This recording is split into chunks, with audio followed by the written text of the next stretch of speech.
nih makan mie bakso itu baksonya enak banget. Pastilah, apalagi lagi cuaca dingin kayak gini. Cocok untuk Pak Taufik yang pasti lapar karena ngurusin warganya. Tapi Pak, dari ngurusin warga itu kan Bapak pasti pernah menemukan kegagalan. Karena kalau dengar cerita Bang Mai gimana Bang? Di tempat saya Pak, udah ada tong-tongnya Pak. Bioporinya udah ada, nggak jalan Pak. Nah, Gimana itu Pak? Itu gimana Bapak? Yuk. Ini menarik, siap, menarik. Mas Sena, Bang Mai, Mbak Yunik.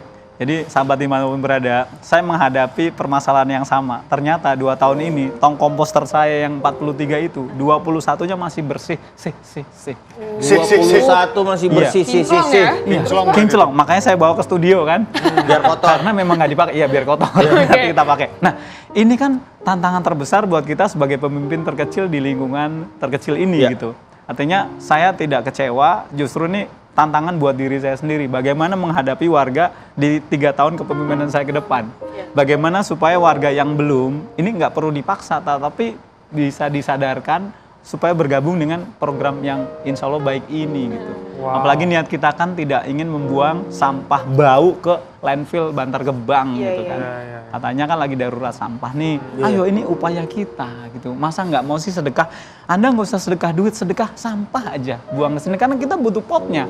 Saya nggak mau bicara pupuk, tapi bagaimana supaya ini sampah nggak dibuang bau ke Bantar Gebang. Tapi cara Bapak menghadapi tantangan yang kayak gitu berarti gimana Pak? Ya, kemarin persis hari Minggu malam kami rapat warga, saya evaluasi. Nanti ada di YouTube saya sudah posting bagaimana saya menjelaskan, kemudian bagaimana saya mengajak warga ini untuk ikut jangan membuang sampah bau keluar. Saya nggak mau bicara pupuknya dulu deh. Kalau pupuk nomor 2, kan faktanya pot kita juga tambah lemes kalau nggak diisi tanah kan juga repot gitu. Jadi nah, kemudian insya Allah tanggal 17 besok kita family gathering, kita kuatkan, kita datangkan ahlinya terkait dengan persampahan ini untuk bicara, untuk menginsight, memberikan masukan lah gitu buat kita para warga gitu. Kita Asik gathering. banget, Pak. Tapi dari daerah Bapak yang sangat menginspirasi ini jadi tempat wisata nggak sih Pak malah? Karena kan dari tadi kan inspirasinya kayak Asta Cita banget nih, mendukung Asta Cita banget. Baik, makasih Mas.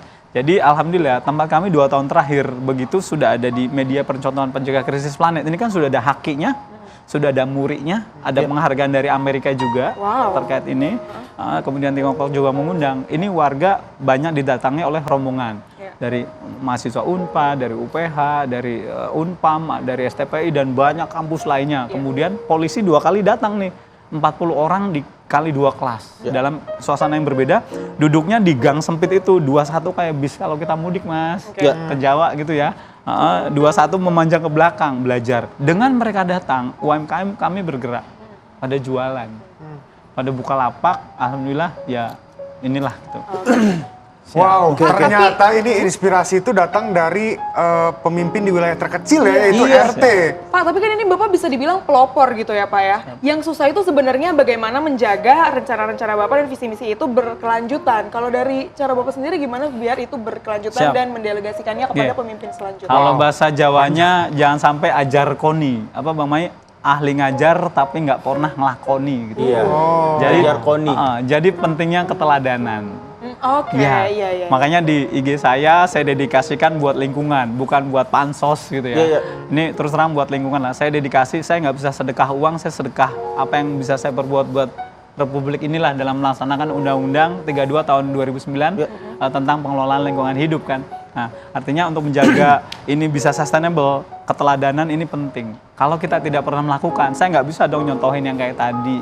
Setuju. Jadi ini tantangan terbesar buat kita. Berarti Pak Taufik, hari ini di lingkungannya Pak Taufik udah ngeliat dong sosok bakal gantiin Pak Taufik misalkan nih.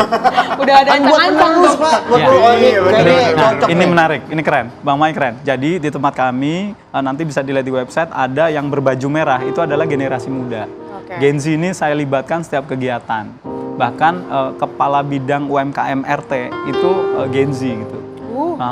Jadi kami libatkan. Kemudian Menteri Teknologi Informasi kami saya ajak sini nih ada Mas Arsyad itu juga Gen Z itu.